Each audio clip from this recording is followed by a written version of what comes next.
In-laws and rules to follow. No more Mr. Nice Guy. Why your partner disrespects you and how you have the power to influence a different lifestyle, a different adventure for your marriage. Will this work for me? Stop sending miles of text messages. Your wife withholding sex from you. Truth, integrity, moving fast, and sound decisions.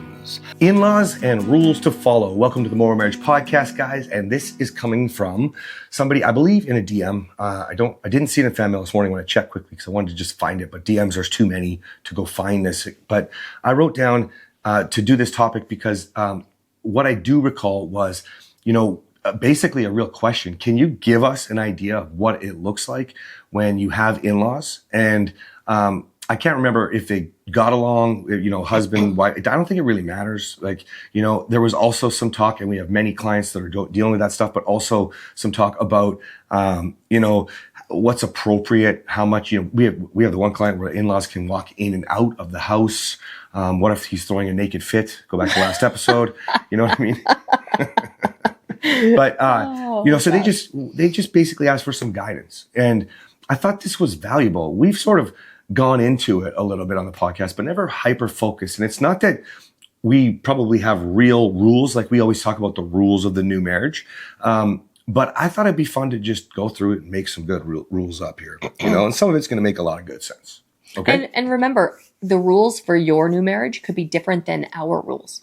Yeah. And everybody else's rules can be different. That's true. I mean, so I think it's good to have, I'm doing air quotes, to have rules, but they have to be yours. They do. You have to. And often if you're not connected, guys, these rules won't fucking matter anyway. It's just like putting a boundary in place. Okay. Yeah, and if you're not confident in your rules, just follow ours.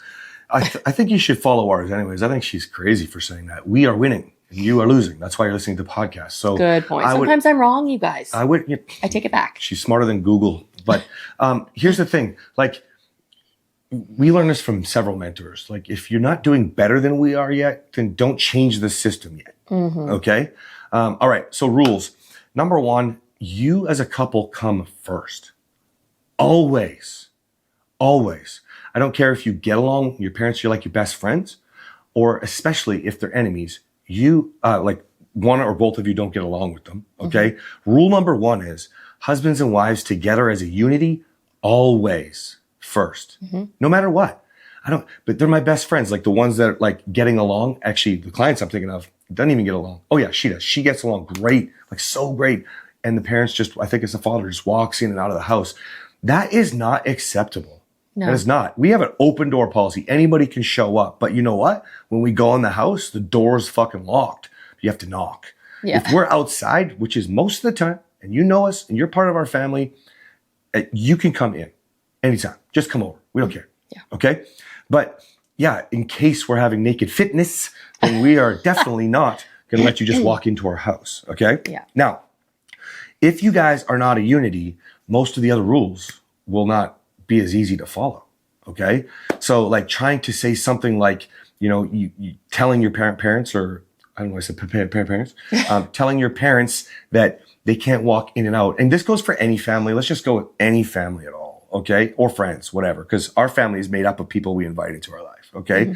So, what you have to realize is we usually know when they are coming to visit, and we've already said, just walk in. They don't just show up out of the blue and just welcome themselves in, which, by the way, we would be okay with, but our doors are locked. Yeah, that's right. Yeah. So what you have to realize is you can try to put in boundaries, right? But if one of you, because you're not connected, if you're not a unit, right?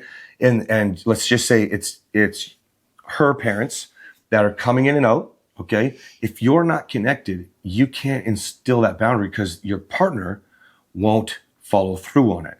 So it doesn't matter how you can ask till you're blue in the fucking face, right? But if they know that they're invited because they're getting along great with their kid, and you're not a unity, then they're not going to back up. So it's kind of like when we tell you to follow through on a boundary when we get to that stage, God forbid, okay? But then you've got your partner because you're one, okay? So it's the same thing as you not following through on a boundary.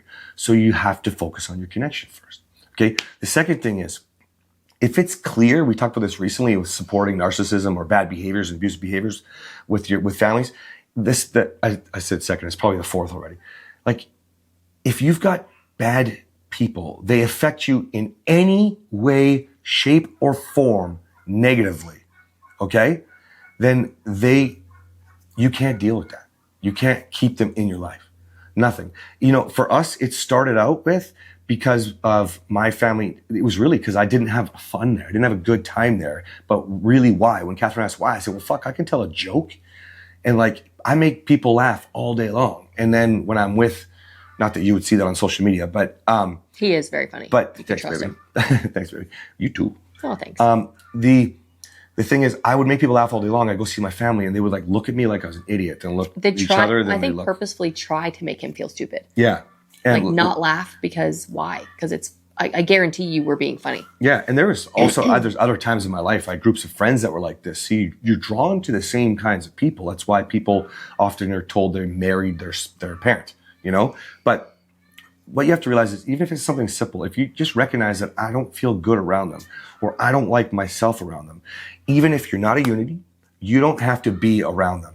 Chances are most of your in-laws aren't coming over so much on a whole where you can do something different. We talk about being valuable. Go out of the house and go be fucking valuable. Go into this study or another living room or the backyard and go do something valuable. Go meet with people who are valuable and become more valuable. Don't waste your time on the negative energy. I don't care what it is. And clearly that would make sense if they're very bad people. Okay. Yeah. And that's why we don't speak to my family at all. If we were living in the same city, we wouldn't. We did live in the same city and didn't for years and years and years. Okay. So it's important to recognize that. Now, if let's say you do have the worst case scenario where your partner gets along with them great, a lot of times it's wishy-washy. They don't like your family, but you love yours, and they love theirs, but whatever. It's not aligned, so that it's hypocritical, right?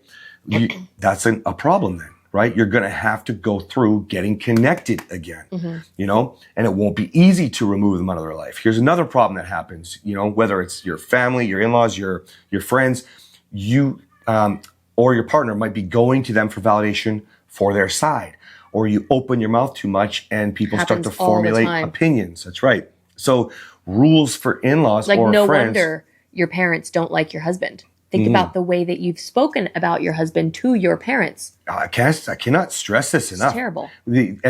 I learned this later in life, but was told the lesson long before Kathryn from a really, really good friend of mine. He's like a pen pal. We joke because we just talk on the phone twice a year, and we've known each other for 20 years. But Blair was like, man, if you want me to listen to you about the people you're dating or the girl you're dating, if you want me to support you, you can't tell me all this shit. And I didn't realize it until way later in life, because I would do this with every girl was the problem when I was dating. Kathryn was the problem. I get on the phone with Nate, just talk about all the bullshit, right? And I did this with a couple other friends. And it's just, you can't do that. Anybody, no matter who it is, your in-laws or not, more rules, simple. You don't talk trash. You talk to people who can know help you and support you. Yes, who can support you because they know what they're doing. They've either been where you are and they're way ahead, or at least at the very base minimum, learning with the same tools that you are. That's it, hands down. Okay. We recently had on our app, we found out a couple men were talking off app and coaching each other, and coming to our lead mentor, Dennis. They were coming to him and saying, one of them, when he was like, well, how do I handle this situation? And Dennis was like, well, you don't coach him. You just direct him to the resources, the tools, to an actual coach, and to a coach who's already been there. He said, and the guy got all upset. I can do this. I have a gift for coaching. And, motherfucker, your very first question to me and the copy and paste message to Dennis was like, what do I say to him? So just realize that you must be with the right people. This other guy was with the wrong person. Okay. It doesn't matter if it's your in-law, but if you guys can start, anyone can be the wrong person or the right person. That's right. You have to understand, you perpetuate, right? What we talked about before, you're breathing life into the wrong things in your marriage. Okay. And whether you need to get connected to sort out the in-laws or the types of friends or the quality of people that you have for success in your life, it's something that you can at least address for yourself on your side, even if you're still working on your connection. You must. You must. And then the one obvious qualifier for this is that, like, obviously I'm not talking about disconnecting from your spouse, because if you're growing, that means they need to grow too. Okay? Just because I hold you accountable, men, and Kathryn holds women accountable, now we're gently holding both accountable. You know, like, what you have to realize is you got to move everything in the direction that you want and be grateful for your partner. You wouldn't even be listening to this podcast if it wasn't for them. Never mind investing in a course with us. Never mind buying one of our books, Disrupting Divorce or Behind the White Picket Fence. Okay? And like, if you understand that, like, then, man, nothing but gratitude. Nothing. Okay? That's the last rule that I want to give you today. That you're going to struggle when you don't get along with certain people in your life, when family's there, when there's hypocritical behavior going on when it comes to in-laws or friends or family, whatever. I get it. But fuck, man, I'm so grateful for you, baby. Oh, I'm grateful for you, baby. I love you. I love you. All right, guys. See you next time. Bye.